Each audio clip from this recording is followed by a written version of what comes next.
All from the Nerds of Color. How are you? I'm wonderful. How are you? Very good, thank you. It's so good to meet you, and it's so good to talk to you after watching this really intense, really like unsettling, but really well made thriller. What's it like for you, or what has it been like for you? Doing the press tour and talking about this and everything, has it been kind of crazy? It's a bit surreal. I don't know if you saw, I was one of the producers, so I've been there from the very beginning when it was just a little tiny egg of an idea. So that was, I think, the first conversation about me and Corey making something together and trying to rope Jess and Elyse and Ian into the mix. That started at maybe like March of 2019. So we are coming up on 4 years now since the beginning, the life of this project being kind of conceived and whatnot. And then, we shot it in October, November of 2019. So it's, oh my God, 3.5 years. And it was like, because we wanted to fast track it. We wanted to finish it and have it submitted to festivals by the spring, but of course, or the summer. And of course, pandemic happened. And, that was, I mean, just crowdfunding at the beginning of the pandemic. So it's really surreal because, and also during production, we had so many, like, truly, we had fires, like literal fires we had to deal with. Fires in Santa Clarita. It was not our production starting them, but like just so many obstacles and hoops to jump through. And at so many points of it, we were like, are we gonna have a film at the end of the day? Because we had limited funds. Like, when you run out, you hit a wall and you're just like, how are we gonna get this finished? So it's just wild that we're here now. I literally, like, just the other day, I was like, oh yeah, because I just came from Sundance. So like I had something going on. I came home, just settling in, and suddenly I was like, oh my God, we're releasing in like a week and a half. So now it's a week. It's a week out. I mean, it was already wild, like watching it for the first time when we had the world premiere in London, and how well people are receiving it. We've lived with this for so long that, when you're saying, oh, so much dread and tension, it was like, that was my experience when I read the scripts. But now I know everything that's going to happen. It's just like, it is nice to see that people are having the reactions that we're hoping for, and even just like the laughs at specific moments. So yeah, I'm grateful. I'm excited. I can't believe that I produced a film that's going to be playing at a theater. Like, It yeah. is, it's a huge deal, and congratulations because it turned out so well. I mean, after 4 years, three and a half of even just like putting it all together with some of the pandemic really kind of interfering with things, it turned out really great. You got some great performances out of the entire cast. I can't, you are fantastic in it. Honestly, you're such a strong character. Your performance is brilliant. There's a lot about this movie that actually reminds me of one of my favorite thrillers in the past couple of years, 10 Cloverfield Lane. This very sort of claustrophobic and very paranoid kind of thriller. But there's a huge difference that I love about Daughter that 10 Cloverfield Lane doesn't have, and that's the cultural representation of it. There is a huge Vietnamese presence in this movie, and you and Elyse are really speaking in Vietnamese and kind of communicating with each other, and that's really helping you as a character find strength and find solidarity with one another. Can you talk about really infusing that cultural aspect into the film? Yeah. That's funny. You said 10 Cloverfield Lane. That from the very beginning, Corey's comp for it, he said it's Yorgos Lanthimos' Dogtooth meets 10 Cloverfield Lane with the aesthetic, I don't remember the exact word, but he's like, but aesthetically, like maybe in the vein of a ghost story. Yeah. Yes. And I think that he did hit those things. He absolutely did. Yeah, Yeah. like it had the dread. Dogtooth is, I cannot, I've only seen it, I only watched it once in prep, but I still like always had such a visceral, it's such a bizarre movie, but it's so memorable. And the dread of that one. And yeah. Yeah, I mean that was there from the get-go. Corey and I just, we wanted, he wants to go make art house films, and felt like very frustrated that people didn't understand that he is Black. And I think some meetings he would have, people just wanted him to go, write a story about some urban story about a kid, like a Black kid in some city. And he had a script like that actually. But when people realized that it wasn't his story, like his own personal story that they could package, like people just didn't know what to do with him. And he's like, I'm an artist. He's like, I'm a Black writer, director, and I want to make interesting art films that push boundaries, that center different, like BIPOC characters, in ways that we're not often allowed to exist. And so I think it was like him just like, why don't I make something Dogtooth-esque, but starring an ethnic cast? And we were just talking one day, and he looked at me, he's like, what do you want to do? I said, I want to be challenged. I feel ready to finally like be like a lead character, because I've never done that actually. I've been very lucky to working in there, but I've always been in supporting roles, even when I was like in school. Yeah. Which I enjoy that as well. But I was like, I'm ready to just like be immersed completely. And then he wrote the script, and he already, he wrote the script for me, Elyse, and Ian. Yeah. We had already talked about maybe doing something together and maybe having us be a family. And he was like, I don't want to just do a family drama. I want to do something a little twisted. And he created this dynamic. He was reading The Ethics of Ambiguity by Simone de Beauvoir, and kind of drew from that this like the allegory. He talks a lot about how the film is a representation and an allegory of a system of oppression. And every Yes. character represents different people that exist in that type of society. And so, he wrote the script for the three of us, and then, already wrote in the scenes, like with the intent, knowing that, I think if Ian speaks Vietnamese, then he might have added that in, but Ian doesn't. So he was just utilizing what we had, like Elyse playing violin, and like Mother playing violin in the film. Like that's because Elyse can play the violin in real life. Shout out to Elyse, actually. The first one of the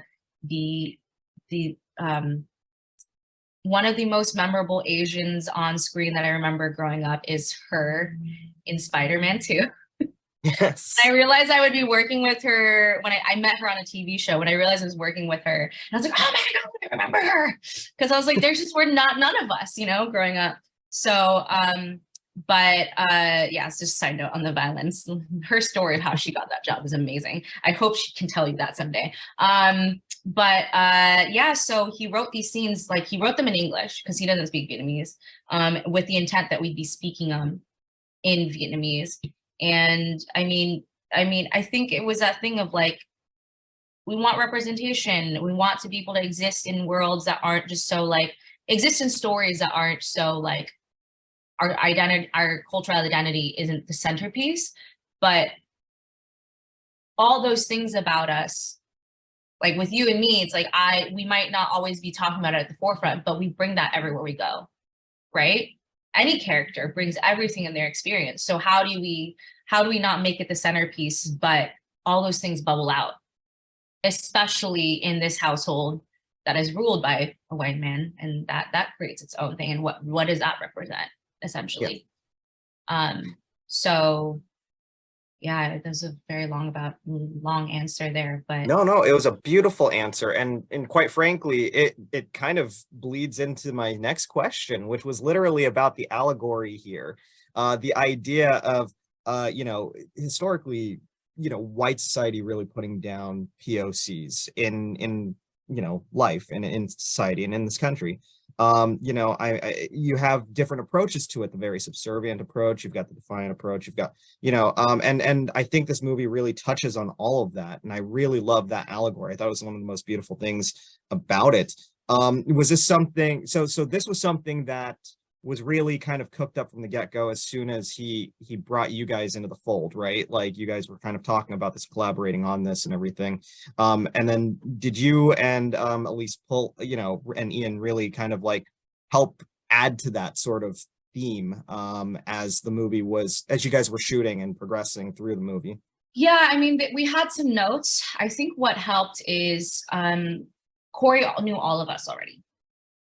Corey knew all of us. I was the closest one to Corey, but Corey had had enough conversations with all of us. And also just like even him talking to me and my frustrations as a Vietnamese American, that I think he already had a great understanding of, in terms of specifically my struggles and frustrations as an Asian American, and how, you know, we'd have a lot of conversations in terms of how, you know, like how white supremacy does affect him so differently, like how he moves about the world is so different than how I do. Even though at the end of the day, we are in this same society of oppression, but we're treated differently. So I think he because he knew those things, he was able to imbue that into these characters with the knowledge that we were going to be playing these characters. I think, you know, for him, he's like, you know, this can exist with other minority actors, but he peppered in a lot of things I think were specific to like our Vietnamese American identity. I don't remember what notes Ian gave Corey, because also Ian had also other things. It's like Ian's trans identity isn't at the forefront. We don't really Yeah. talk about their gender identity, but I think with Ian, like on an abstract level, thematically, really identified in terms of, I think, brothers' suppression, in terms of how I think they experienced coming out and coming to terms with their identity and having to suppress it growing up the way they did. They grew up in a very religious household. And I think they had conversations about that. Elyse had some notes for Corey. It ultimately was about a scene that didn't make the cut. But, you know, Corey took a lot of things into account. We had meetings, like 1 or 2 meetings about like, do any of the 3 of you have specific concerns that you want me to address in the script before we move forward? And so it was always very collaborative. Me and Elyse were the ones that jointly, it was more her because she's, you know, she works as a language consultant, but me and her were the ones that worked on the translation Got together. it. Yeah. Well, you guys did a tremendous job. I can't wait for folks to see this. I can't wait for them to be scared out of their mind, but also just like thinking about a lot of what you guys are touching on here. It's a very important and a very deep movie, on par with something like Get Out, and you guys should be very, very proud. Wonderful, wonderful job with the movie.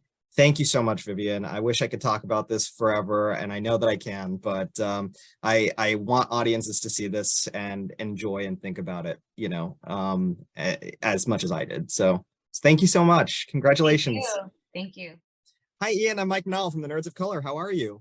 Hi, I'm doing all right. How are you? Doing great, thanks. You look awesome. I love like the earrings and everything too. Those are so cool. Like you look great today. Thank you. These are actually from an Asian-owned brand called Taboo Takeover, and then this is a Firefly I know pendant. that symbol. Oh, sorry. I'm so excited. And I think that's actually the best way that I could start this off is I am a huge Last of Us fan. I love Lev so much.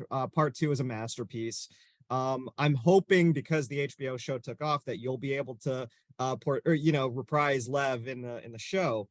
But one of the best things I love about both Daughter and The Last of Us Part 2 is there's this really strong relationship between Lev and Abby in The Last of Us Part 2 that's very similar. It almost echoes that of Daughter and Brother in Daughter. When you were reading the script for Daughter and rehearsing these sort of lines with Vivien and kind of going through the shoot, did you find parallels between Lev and Brother at all as you were kind of going through this screenplay?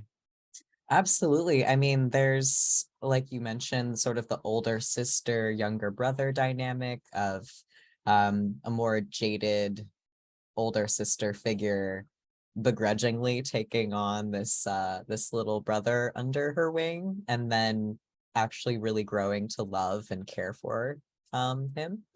And it kind of echoes the relationship that Joel and Ellie had, although that was more of like a father-daughter dynamic. But just sort of that like mentor-mentee sort of relationship that's really beautiful. Um, and there's so many similarities between Lev and Brother, actually. They both grew up in really religious, kind of restricted environments. In cult environments, exactly. And then they sort of are breaking out of that after realizing, hey, actually maybe the way that I grew up isn't the way that I have to remain for the rest of my life. And for Lev, he's really, really dangerously prosecuted. Like his life is in danger. And it's pretty similar to Brother. I mean, he's been taught that if he goes outside, he will get sick and die. And so they're both just at like really high stakes of like, if you leave this very safe, controlled environment that you've grown up in, you could die.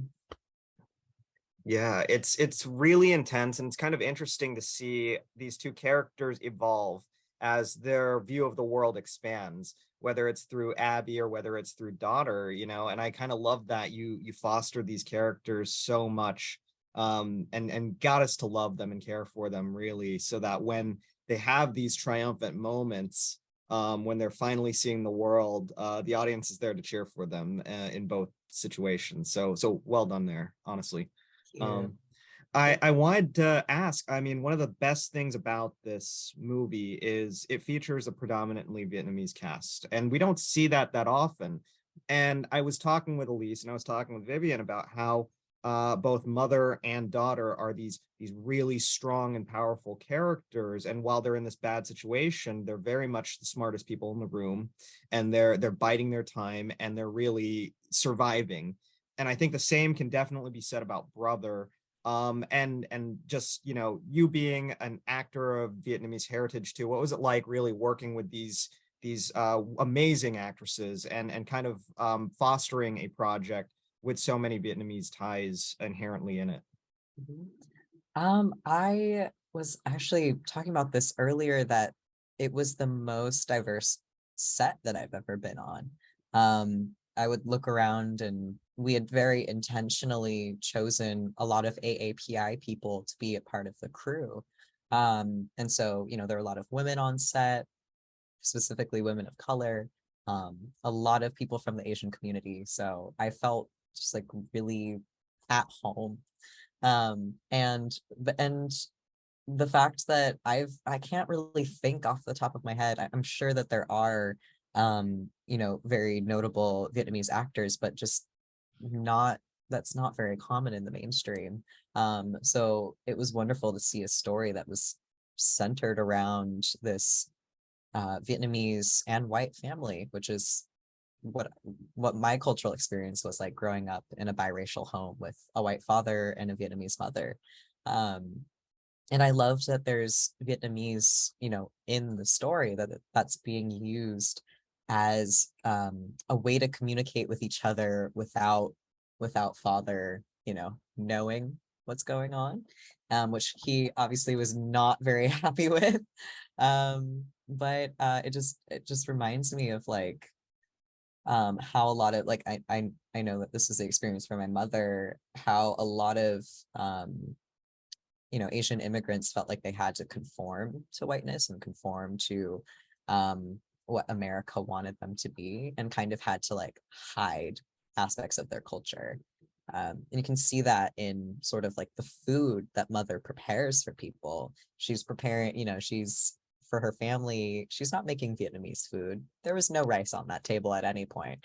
There's not even a rice cooker in the kitchen. So, she had to play the role of what father wanted her to be, and sort of hide parts of herself. And same with daughter and brother, they have to repress parts of themselves in order to fit into this very controlled environment that father has created for them. Yeah. It really is a terrifying situation when you think about it, the fact that there's this guy who's just closed himself off to the world so much that he creates these paranoid delusions and fantasies and kind of imposes that on these groups. But I love how you guys find the strength to kind of persist and to carry on in spite of all that, and you kind of find that through each other and through in definitely mother and daughter's case, the language, the shared language and the understanding. So that was one of the beautiful things I loved about this movie. I regret not asking Vivien about this, so I have to ask you about this because that dance scene of yours is epic. How was it? How was it rehearsing that with Vivien? What was that like? Was that a lot of fun? It felt like almost a TikTok video, but it was so different from the rest of the movie, but so charming at the same time because you and Vivien are selling it. What was that like? That is, yeah, one of my favorite moments in the movie. I preparing for that was a little intimidating because, it was kind of similar to when I was preparing for the movements in my show, The OA. We didn't really know if it was going to be received well. I was like, people may think this is like too weird. People may think it's great. So we'll just, do our best and see if it lands with the audience. We choreographed it together, so that was sort of a joint effort between me and Vivien and Corey. And it kind of reminded me of like when I was a child and I would like put on shows for my family. Like that's how I should have known that I was going to become an actor. I would be like, everyone gather in the living room in 15 minutes. I'm putting on a show. And I would just, dress up in a costume or would like have puppets and would like make the puppets have different voices and stuff.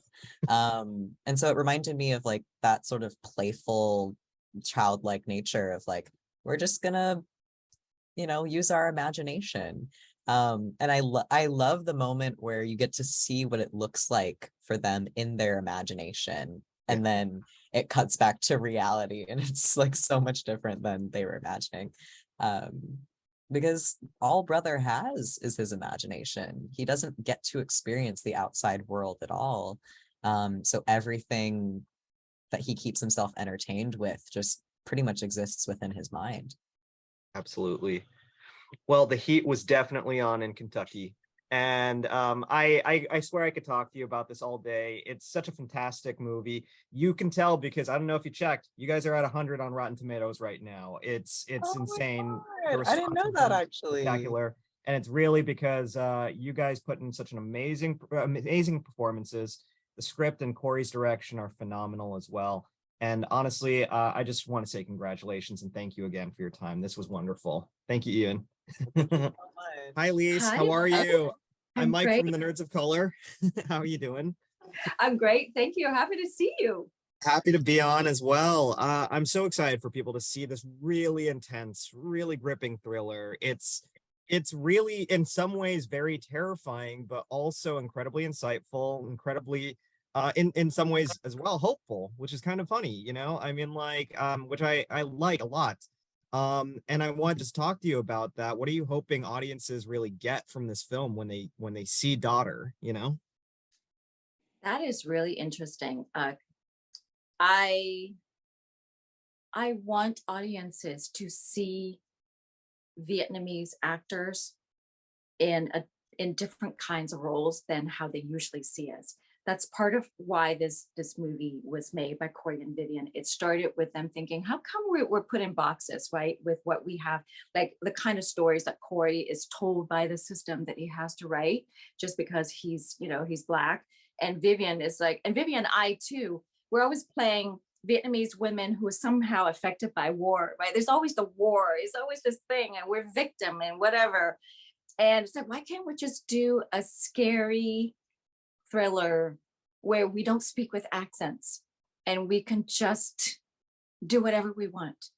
And that's what we did. So I hope, because we can't, well, it's hard, it's not that we can't, but it's hard to aspire to want something if we don't see it already, right? So I hope that if there are aspiring actors out there, aspiring POC writers, and creators who say, well, Hollywood, there's no place for my kinds of storytelling or the stories that I want to tell because I'm POCs.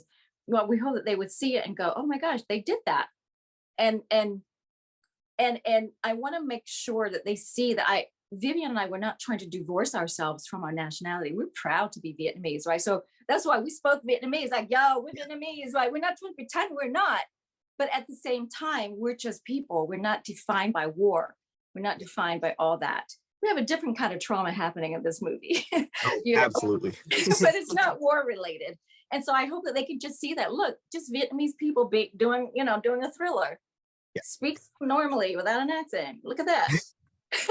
I did love that, actually. And when you guys do use the language, in some ways it helps daughter find a little bit of strength, and solidarity, because there's someone there that's experiencing this and has experienced it a lot longer than she has. Right. And kind of knows. It's actually one of my favorite things about Mother, and something that I wanted to ask you about. When you meet Mother, at first, to just the ordinary person just jumping in the situation, it seems like someone who's subservient, but you realize she's not. She's a lot smarter than that, and she's a survivor, and I wanted to talk about how you approach that interpretation of the character, and what you thought when you read the script. Did you think that she was this very smart person when you first read it, or did you think that she was really kind of subservient because of fear, and all that? Nope. I absolutely thought Mom was a survivor. That was the key word. And as you've seen the film, so you know what happens. You see the ending, right? I'm like, Mama is a survivor for sure, right? Like, don't play with Mama. Don't mess with her. So, and I'm also not interested in playing someone who is subservient. Again, I've had my share of that. Can you just play the Vietnamese villager, when Marines come through and you have to beg for your life? You know what I mean? Yeah. I'm interested in playing a subservient person. And Corey and Vivien, I was a part of this from the very beginning. I mean, I had input in the script. We sat around eating pho, and we would discuss, and what do you want to do, Elyse, and all that. And Corey would just put all of this into the script. I'm not saying that idea is all his, but after it was written, he allowed us to have input about characters. If she was subservient, I would not have had any interest in playing her, but I love the fact that she's subversive. Yes. You don't know who she is. At first you're like, what is up with Mother, right? Like, who's she? What? And I was just talking to someone about how it's kind of like on the show Survivor, when you form alliances, you don't know whose team Mother is on, right? Yeah. She could stab you in the back, like, you don't know. Is she gonna align, like what? So I love that ambiguity, and I really enjoyed treading that fine line, keeping her mysterious. Mm-hmm. And she smiles, she kind of has this placid smile, but you're like, what is she thinking? Yeah. And for me, she was absolutely a survivor, and she was very strong. So I carried that even when she wasn't speaking, and she's just, like serving eggs. There was always something going on. I mean, she was passive aggressive too. I don't know if it reads or anything like that, but it didn't matter to me. I was playing it anyway. For example, sometimes if she was mad at Father, depending on what happened in the bedroom the night before, I would come out, serve the eggs a little more passive aggressively, and I would smile, but I would dump the eggs just a little harder. You know what I mean? Like, yeah. I would do stuff like that.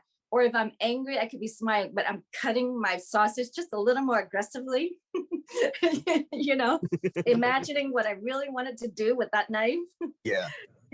So just filling that up with her inner life. And I think that translates so well and so beautifully from your performance, from the body language, from the looks in your face, and even from the very first conversation that you have with daughter in Vietnamese. There is a defiant spirit to her that is actually being played under the surface, because there's a lot going on under that surface, but right. It's enough to fool Father into thinking right. that he's got this person figured out, and you right. don't. And that's what I love. Yeah. Father has no idea. Father doesn't know jack. Yeah, I know, that's awesome. right? And she's been living there for possibly many like decades, right? He has no idea. That's how good she is. You know what I mean? I'm like, that's how good. And you know what? To me, it's also about code switching. Yeah. You probably know what I'm talking about. We have to navigate this world in the industry as me, specifically as a Vietnamese woman, and we have to code switch. You know, we just kind of have to navigate that very world that's different from ours, and we have to be a different kind of person. And then when I'm with my Vietnamese, right, yo, what's up? You know, like it's different. Like let's eat pho, and we're like extra Vietnamese. You know. So Yeah. I love the fact that I could explore that when I'm with father, I'm a certain way. And he's, you know, he's this guy, whatever. But when I'm with this Vietnamese woman, I'm different with her. Yes, absolutely, very much so. And I think that that's kind of one of the nice messages about this movie. It's one of the reasons why it reminded me of something between a cross between 10 Cloverfield Lane and even Get Out, because what you're saying really about Asian presentation in society, the pressures of how we have to perform, under the eyes of this country, which is predominantly white, and what our appearance is versus how we really are. There's so much going on in this film about that message. And I was wondering if you could speak to that, or if you had that similar takeaway.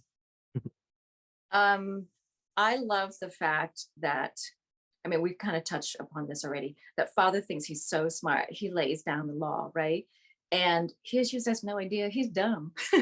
From mother's standpoint, it's like, you don't know Jack, like, please, you think you own this house. I think that mother, like I said, she owns the house because she cooks for everyone. She could poison people if she wants, right? Yeah. She cooks for people. She could do stuff. You don't know. Watch her, because father is so busy with the children and educating them, right? Where is mother? Yeah. While they're in the classroom, right? When father's, what is mother doing? Yeah. So I always wanted to have that presence, even if she's not on screen. I hope that mother is always like lurking and that her presence is felt. And I think I might have like gone off track and like lost the question. I don't know if I'm even touching what you're saying, but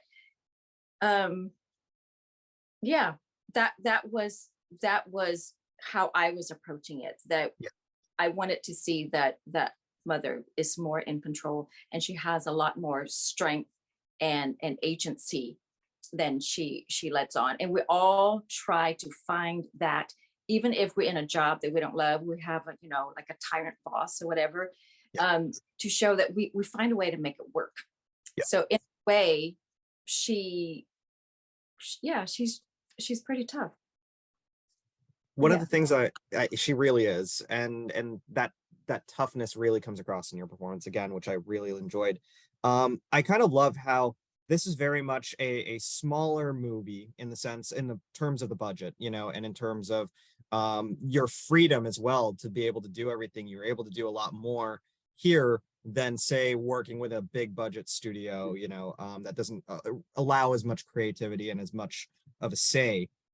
Every single one of you guys has a say in this script, and it's all the better for it.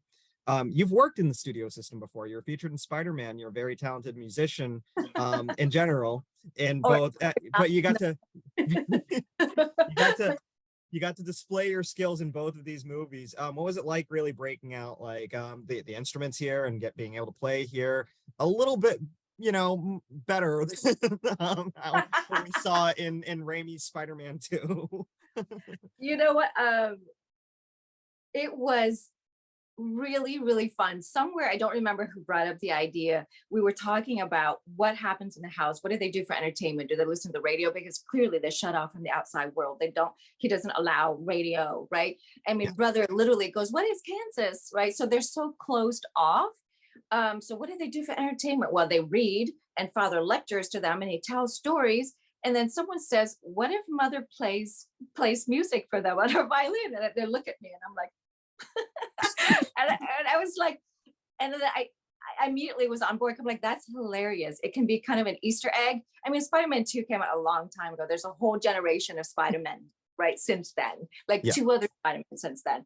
So I was like, it could be a fun Easter egg for people, you know, just like the cameo, like mom whips out her violin. And it is my own violin. I had not pulled it out of the case since Spider-Man 2 because Oh, wow. I have not been required to play it in any other film, you know? Yeah. So they were like, do you still have your, they're like, do you own it? I'm like, yeah, I still own it. It's in the closet. Let me dust it off, you know? So I brought it out and I just thought it was a really fun homage or nod or Easter egg, when you call it, you know, to mother's previous life. But then if you really want to go there, you can be like, well, what happened to that street violinist? Maybe she's the same person. We Father kidnapped her right off the street. Where was Spider-Man when that happened? Come on, Exactly. Spidey. Come Right? on. And No, when father's not around, she pulls it out and she sings a theme song to herself in the garage. You know, that's possible. but you played very beautifully in this movie, very much so. And I'm glad to see that you've still got great skills, even if you haven't broken out the violin since Oh my God. 2004, you know. Actually, I think that was Deb. I have to set the record straight. I think that was yeah. He hired someone who's really, really good to do that. Yeah. So I faked it. You did a great job lip syncing and faking it. It was perfect. Oh no, actually in Spider-Man 2, that was me. That was all me. That was all me, but it was done on purpose. I'll just tell you a little background story about it. I went into the audition. It was a room full of people. And I was like, oh my gosh, there's so many people here.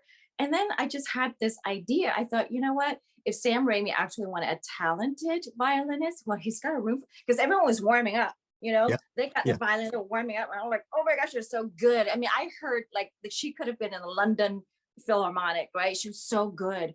And then I thought, wait a minute, let me just check my sides. It says she's a street busker. It doesn't say she's in a concert hall. So I thought, why don't I just go in and make her really bad? But she thinks that she's good, right? We know these people. We know these people. So I'm like, either they're gonna throw me out of the room and think, oh my gosh, how did this person get in here? She's terrible. Or they're gonna find it amusing and hopefully give me the part, right? So I'm like, let's just go for it. And I went in and I did that. And luckily they thought it funny. They didn't throw me out.